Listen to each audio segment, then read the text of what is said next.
আসসালামু আলাইকুম ওয়া রাহমাতুল্লাহি ওয়া বারাকাতুহু। সবাই কেমন আছেন? আশা করছি সবাই ভালো আছেন। আমিও আলহামদুলিল্লাহ আল্লাহর রহমতে ভালো আছি। নতুন আরেকটা ব্লগ নিয়ে চলে আসলাম। আশা করি প্রতিদিনের মতো আমার আজকের ব্লগটা আপনাদের কাছে ভালো লাগবে। তো আজকে শুক্রবার সকাল থেকে ভিডিওটা শুরু করেছি। তো সকালে এখানে আজকে আমরা চিতল পিঠা দিয়ে গরু মাংস খাবো। তো সেজন্য এখানে চিতল পিঠার ব্যাটার বানিয়ে নিয়েছি, আর পাশে গরু মাংস নিয়েছি। গরু মাংস রান্না করব আর চিতল পিঠা দিয়ে খাবো।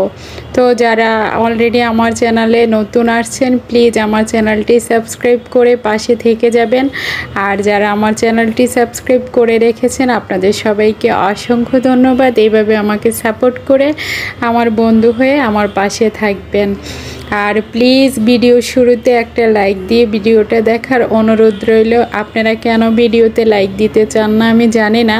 আমি সবার ভিডিওতে লাইক দিই, কিন্তু আমার ভিডিওতে আপনারা লাইক দিতে কেন চান না? প্লিজ অনুরোধ থাকলো একটা লাইক দেওয়ার। আপনাদের একটা লাইক আমার অনেক উপকারে আসবে। তো আপনাদের একটা লাইক আমাকে তো দিতেই পারেন, তাই না? তো আমি এখানে গরু মাংস বসিয়ে দিয়েছি। আর শুরুতেই দেখেছেন আমি কিছু ফল পানিতে ভিজিয়ে রেখেছি। আমি সব সময় ফল আনলে বাসায় পানিতে ভিজিয়ে রেখি ঘন্টাখানেক, তারপরে ভালো করে ধুয়ে ঝুড়িতে তুলে রাখি। আর এখানে গরু মাংস প্রেসার কুকারে বসিয়ে দিয়েছি। যেহেতু সকালবেলা নাস্তা করব, তাই একটু তাড়াহুড়া করেই কাজ করতেছি। আর সব যদি দেখাতে যাই তাহলে ভিডিও অনেক বড় হয়ে যাবে। এমনিতে তো ছোট ভিডিওই কেউ দেখতে চায় না। তো অনুরোধ থাকলো পুরো ভিডিওটা দেখে নেবেন। আর এখানে চিতল পিঠা দেখতে পাচ্ছেন, মাশাআল্লাহ কি সুন্দর ফুলে সুন্দর হয়েছে। যাই হোক, তো এখন চিতল পিঠাগুলো আমি সব কটা বানিয়ে নেব। আর আমার বন্ধুরা যারা আমার অনেক আগ থেকে আমাকে বন্ধু করে রেখেছেন, আমাকে সাপোর্ট করেন, সুন্দর সুন্দর কমেন্টস করেন, আমার মিষ্টি আপুরা, আমার ভাইয়ারা, আপনাদের সবাইকে অনেক অনেক অনেক অনেক ভালোবাসা আর অনেক দোয়া। আপনাদের সাপোর্ট ভালোবাসা আমি একটা ফ্যামিলি পেয়েছি, আপনাদের মতো একটা পরিবার পেয়েছি। এটা আমার অনেক সৌভাগ্যের ব্যাপার। তো এরকম একটা ফ্যামিলি পাওয়াটা ভাগ্যের ব্যাপার। আর কিছু পাই বা না পাই, অন্তত এরকম একটা জগৎ তো পেয়েছি, ফ্যামিলি পেয়েছি, আলহামদুলিল্লাহ। এতে আমি শুকরিয়া আল্লাহর কাছে। তো আমি এইভাবে সব কটা চিতল পিঠা বানিয়ে নেব আর আপনাদের সাথে রেখে আমি সবগুলা কাজ করব। আশা করি সব কটা আপনারা দেখে নেবেন পুরো ভিডিওটা। তো সবাই কেমন আছেন আমি জানি না, দোয়া করি সবাই ভালো থাকেন। তো এখানে আমার গরু মাংস হয়ে গেছে, গরু মাংসটা করে নিয়েছি। আর আমাদের তো সারাদিন যারা গৃহিণী তাদের কাজই হচ্ছে এইসব কাজ করা। আর বাইরে তো আমরা কাজ করতে পারবো না, আমাদের মানা আছে। তো সেজন্য আর কি করার। তো এখানে নাস্তার জন্য আমি টেবিলে নিয়ে এসেছি, এখন আমরা নাস্তা করব। তো চা নাস্তা আর এগুলো আপনাদের সাথে দেখাইনি, কারণ ভিডিও অনেক বড় হয়ে যাবে। তো সেজন্য চলে এসেছি নাস্তা শেষ করে। অনেক মজা লেগেছে, অনেক দিন পরে চিতই পিঠা আর গরু মাংস খেয়েছি, বেশ ভালো লেগেছে, যদিও একটু গরম বেশি। আর আমি এখানে তেহারি রান্না করব, শুক্রবার স্পেশাল তেহারি। তো সেজন্য গরু মাংসগুলো ছোট করে কেটে নিয়েছি। আর এক চুলায় একটা প্যান বসিয়ে তেহারিটা আমি সরিষার তেল দিয়ে রান্না করব। তো আমি সরিষার তেল দিয়ে দিয়েছি পরিমাণ মতো। তেলটা ভালো করে গরম হয়ে আসার পরে সবকটা গরম মশলা দিয়ে দিয়েছি, আর সাথে শাহি জিরাটাও দিয়েছি। এতে করে খুব সুন্দর একটা ফ্লেভার ছড়াবে, খেতে অনেক ভালো লাগবে। আর এখানে পেঁয়াজ কুচি দিয়ে দিচ্ছি। তো পেঁয়াজ কুচিটা দিয়ে ভালো করে লালচে করে ভেজে নেব।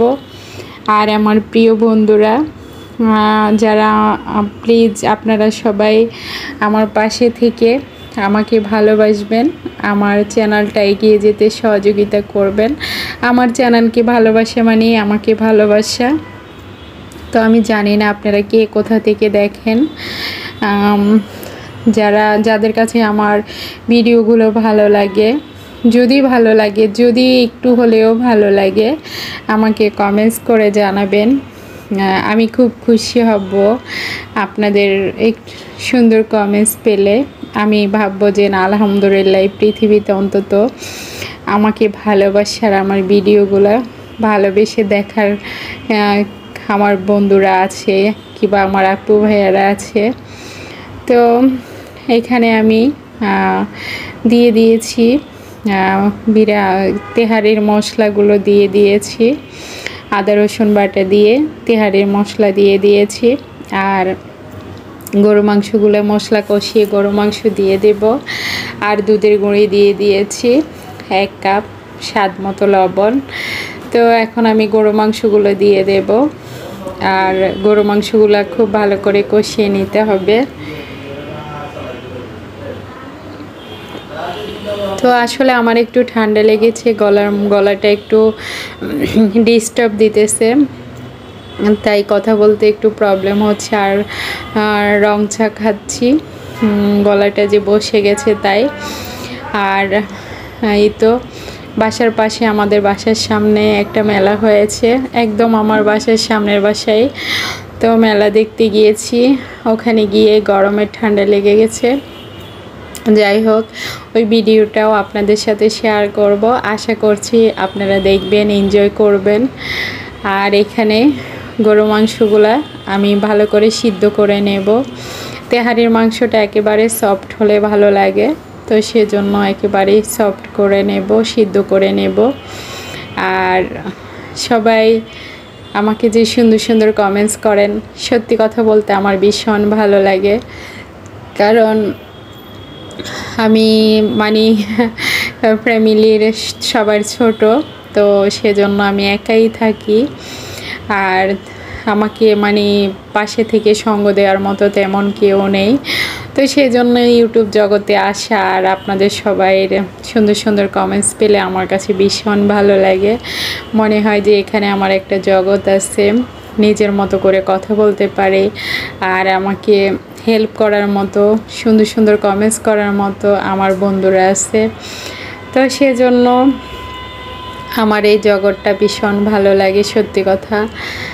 আর আমি আসলে প্রায় অসুস্থ থাকি, তো সেজন্য বেশি একটা ভিডিও দেই না।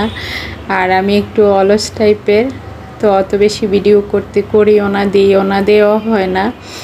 তো সেজন্য আসলে ইউটিউবে যারা ইউটিউবিং করে তারা সব সময় অ্যাক্টিভ থাকতে হয়, প্রতিদিনের ভিডিও প্রতিদিন দিতে হয়। আমি দেই না বলেই আমি সবার পিছনে পড়ে আছি। যাই হোক, আলহামদুলিল্লাহ, সমস্যা নেই। আল্লাহ পাক যদি চায়, আমি আল্লাহকে বিশ্বাস করি, তাহলে আমি এগিয়ে যেতে পারবো। আর সবই আল্লাহ পাকের ইচ্ছা। তো এই তো কথা বলতে বলতে আমার শুক্রবার স্পেশাল তেহারি হয়ে গেছে, এখন আমরা পরিবেশন করে নেব। তো আজকে আর ভিডিওটা বড় করতেছি না, আজকের মতো এখানেই বিদায় নেব।